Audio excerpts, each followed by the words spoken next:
All hail the king, Conan, baby. What a week for indies. I read 8 books. Let's talk about them. Howdy, howdy, I'm American Texan, and I love comic books, specifically reading and enjoying the art, the medium itself. We'll let other channels talk about the drama and the stupid things writers and artists say. We're here to talk about the comics themselves. And we've got I think the final issue of the King Conan storyline. Absolute blast. We also got this beautiful Treasury edition of Skinbreaker and several others. I read 9 indie comic books this week. It was actually on the table recording, I said 8, but there's one that I forgot. I'll get to it when we get back. So let's talk about these indies. But first, if you aren't already, go ahead and subscribe. Every one of my subscribers means the world to me. I always say comment down below what you'd love to talk about or what you think I should be reading based on what I do like. But we are doing a 100 subscriber giveaway.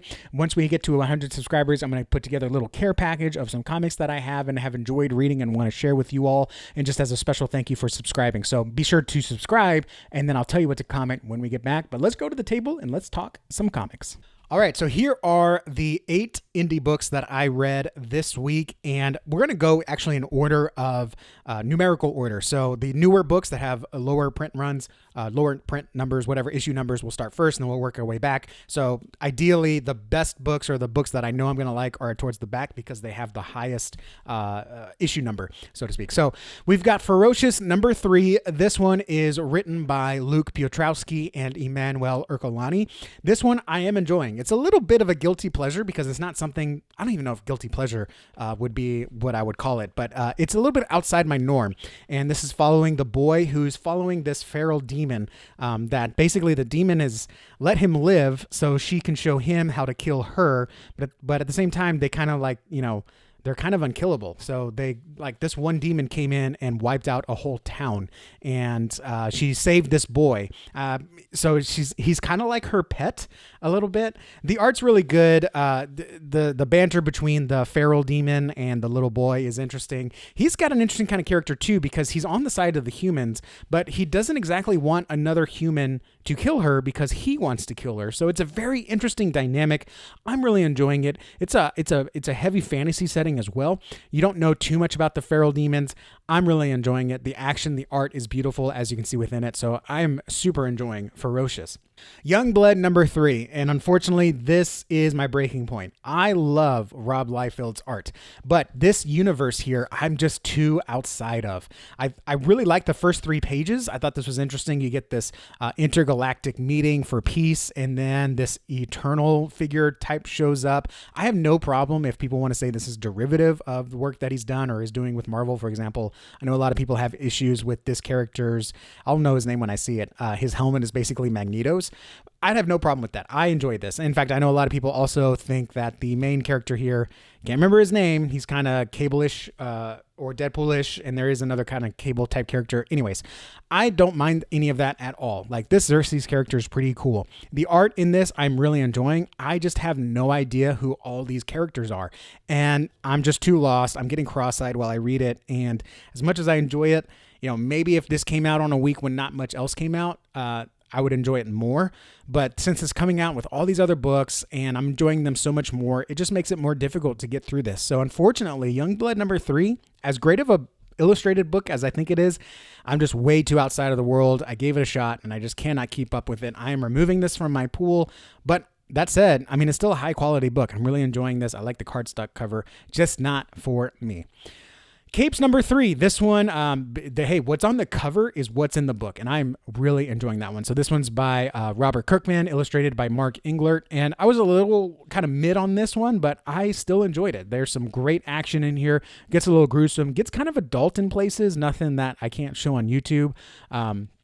But the final second half of the book really sealed me in. There's a lot of jumping in the first half, but once we get to this big battle at the end, wow, it was really cool. You can see the homages to other characters in the typical invincible way, and it was really well done. And a little bit of a twist there with the villain. I won't show too much more, but yeah, I'm in it. I'm going to finish out the series. I think there's 7, and then they're going to continue with the new content. So I enjoyed it, and for a $4 book, very, very enjoyable. I am also super loving Final Boss. I know some people are starting to get tired of it, but this is by Tyler Kirkham, and I super enjoyed this one. And this is with David Miller on art as well. The art in this is beautiful. I mean, it reminds me a lot of Ghost Machine. There's a lot of detail. The characters are very unique, and the action is fantastic. And then you get that little KO type of, or that, what do you call it? Street Fighter, Mortal Kombat type of setup here with the different battles. So I am super enjoying this one. Now, the battle could have been a little bit better because it just kind of ended a little anticlimactic, but the art more than makes up for that. So Final Boss number 3, I'm personally, I'm very hot on. I think for many people who just like brainless action comics, I think you're going to love this. If you want something more of substance, you might like it for the art. I'm not sure if you'll enjoy it, but I highly, highly recommend Final Boss if you just love good comic action. And just good comics. Oh my gosh, Skinbreaker. This is the Treasury edition. As you can see, I can barely get it on my camera here. This is an absolute joy, especially after reading these main-sized issues, these regular American-sized issues. To have this on the table, oh, it's just breathtaking. And again, the art is amazing. And I'm not a guy who reads for the art, but when it's art like this, oh man, it's just absolutely beautiful. Also on that pulpy paper print that I call it, the newsprint. Hashtag pulpy paper print. Just beautiful art. Now I hear the complaints. Like, this is just Black Panther. This is just Wakanda. This is just, can't tell the characters apart. I hear all of that. Doesn't bother me one bit. I absolutely love this. This is absolutely gorgeous. Loving all of this. I know some people complain about the darkness of it. I'm totally fine with it. Absolute joy. Skinbreaker by Robert Kirkman and David Finch. Beautiful art. It's actually, I think, a beautiful story.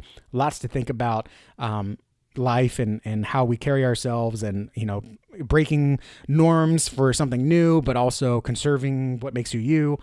Just Skinbreaker, absolute amazing. Love it. Then we get to Dick Tracy number 15. I was kind of concerned that this was going to be the last one. And no, they're actually continuing it. So I'm very excited for this one. It wraps up really well. The art continues to be gorgeous in this. The writing is fantastic in this one as well. So this is written by Alex Segura, illustrated by Geraldo Borges. There we go. And it's really good, great, simple comic arts. It's great detective work, great action, kind of classic Dick Tracy. Love the Summer Sisters there. I think they're a really cool villain. It gets a little bit corny, a little bit Silver Agey, just kind of wraps up a little bit too nicely with the Summer Sisters. But I was very excited to see that Dick Tracy will be back. It will be to be continued. And we get a St. Patrick's Day special one-shot there. So I'm excited for that one. Really, really enjoying Dick Tracy. I thought 15 was going to be the last of the run, but they are continuing. So thank you for that. Alex Segura, again, a writer I normally don't care for, but on Dick Tracy, absolute home run. Speaking of home runs, now we're getting to the last two here. G.I. Joe, this is number 18, first issue after the Dreadnought Wars, and we meet Roadblock. I love this character. This might be my favorite G.I. Joe. I think I want an action figure of this guy. He is so cool. So he's basically a former Joe or a former soldier, but he's retired. He's got a food truck. He cares about his community. He just wants to feed people, but when the action calls you back, it calls you back. So this is written by Joshua Williamson and art by Marco Federa, and wonderful art. I really love the action on this. This guy's a hoss, man. I mean, pretty cool. So Zaymot and Tamox come to try to recruit him, and he says no. And then, of course, you don't say no to the twins. And so they try to not necessarily kill everyone, because they're specifically like, all right, we don't want to kill anyone, just cause mayhem. But he ain't standing for it. And then Roadblock takes this giant gun off the truck, and he actually holds it himself. Great paneling right there. Love that page. This was a very fun read. I'm very excited to see where this character goes. And G.I. Joe is just another home run. I mean, that almost every issue of G.I. Joe is a home run. All right, Conan the Barbarian, number 28, wrapping it up here.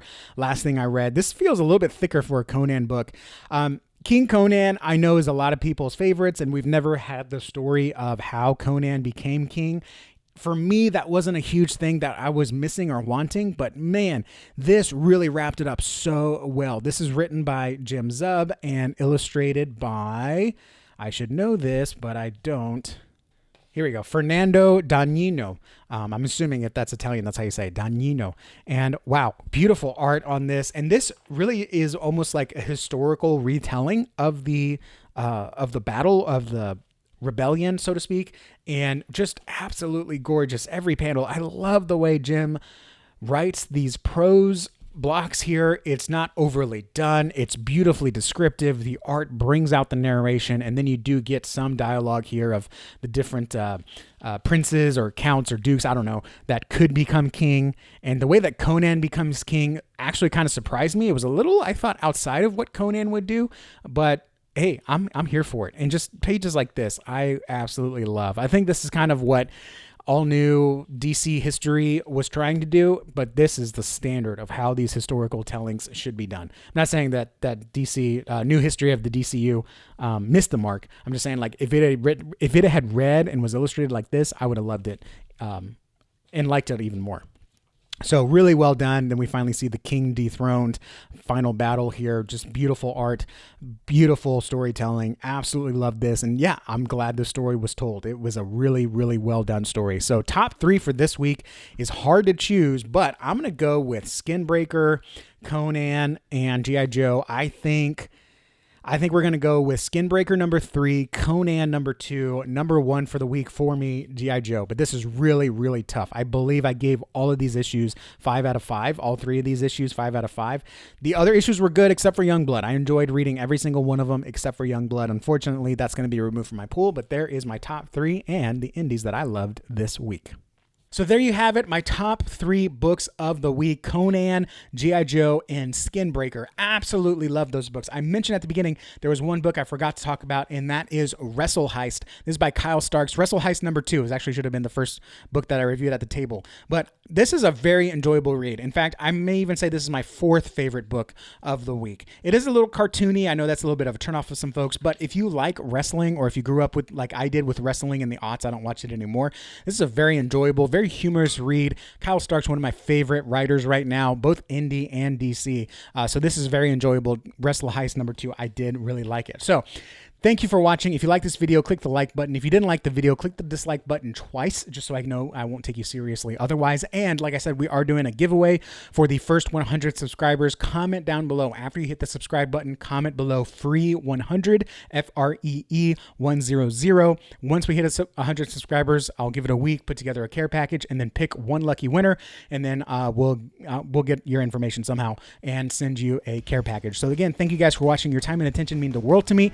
Come back tomorrow on Wednesday, new comic book day. I will be going to my comic shop, getting and then sharing my haul with you guys.